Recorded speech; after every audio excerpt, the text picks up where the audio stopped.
Alright, so we are going to finish this up now, take care of the last 5 commanders, Vorazun, Karax, Abathur, Alarak, and Nova. For Vorazun, I usually do mostly black hole duration. I've increased this here and there, just to make it so your pylons can defend your army a little bit better and be further out to make it so that the enemies can't actually attack your pylon.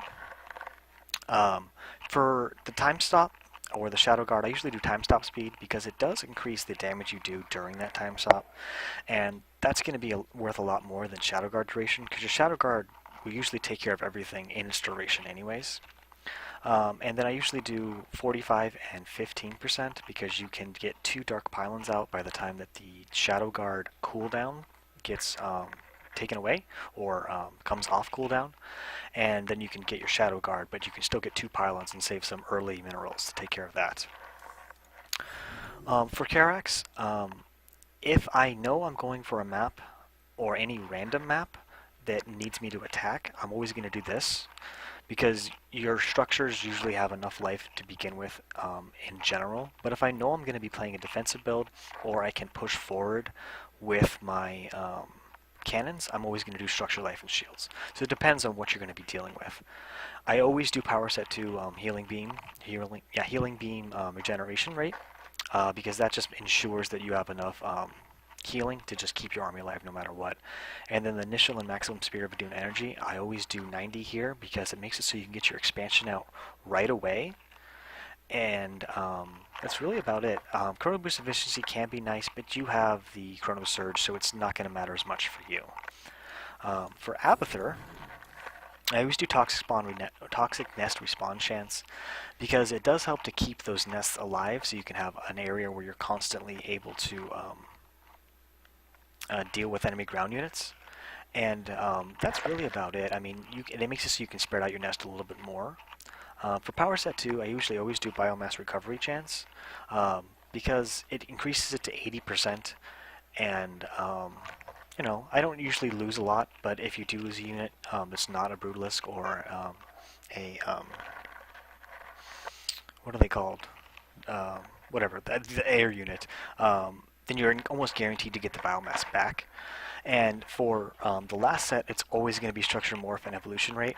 I've done a couple here and there just to make it so if I ever forget about my nests that I'm not going to lose it. But I have to say, this just makes it so you upgrade and evolve so fast. It's totally worth it. For Alarak, if you're going for maybe more of an Ascendant and a Supplicant build, this is going to make probably more sense, because it will increase the damage that Alarak does. But if you're going for more of like maybe a mech army, or anything where you feel like your army is the greatest amount of DPS, this is going to make more sense. Ascendants and Supplicants, they're more of a micro army, so it really doesn't matter which one you choose, because the extra damage you get from Ascendants and Supplicants isn't going to be that much. So we usually just do this.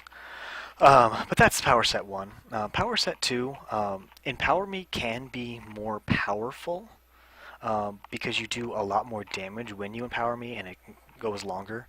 But I like to do the Death of It cooldown, so I have more chances to teleport my really slow army across the map, or to have my main army deal with the main push, and this deal with secondary pushes. So I find that this one always works better for me. And last but not least, I do the Structure Overcharge, Shield, and Attack Speed. This makes it so you can take your expansion with one of your Structure Overcharge.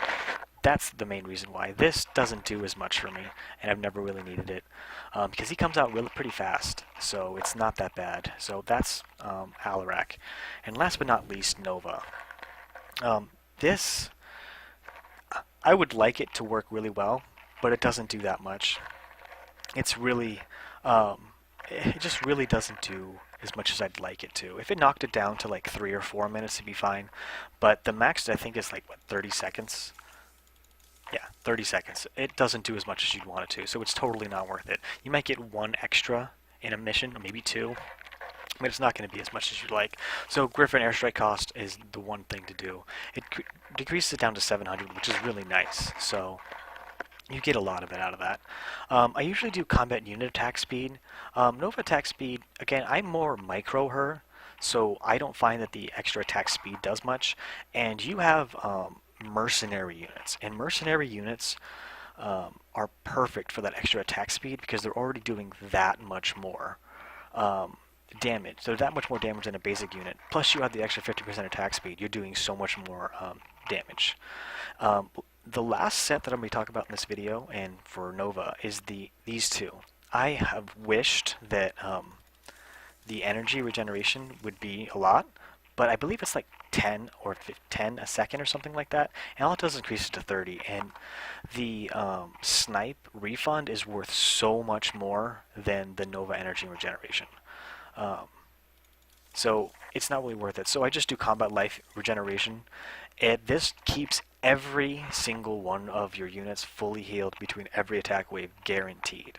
So one thing that people have talked about is because you don't need as many ravens, people don't make as many of them, and it's not maybe as co-op friendly, but it's so worth it for all of your army. Anyways, that is the last of the commanders. Again, we did Vorazun, Karax, Abathur, Alarak, and Nova. This is Hunter FI, and thanks so much for watching. I hope you enjoyed, and I hope you learned something.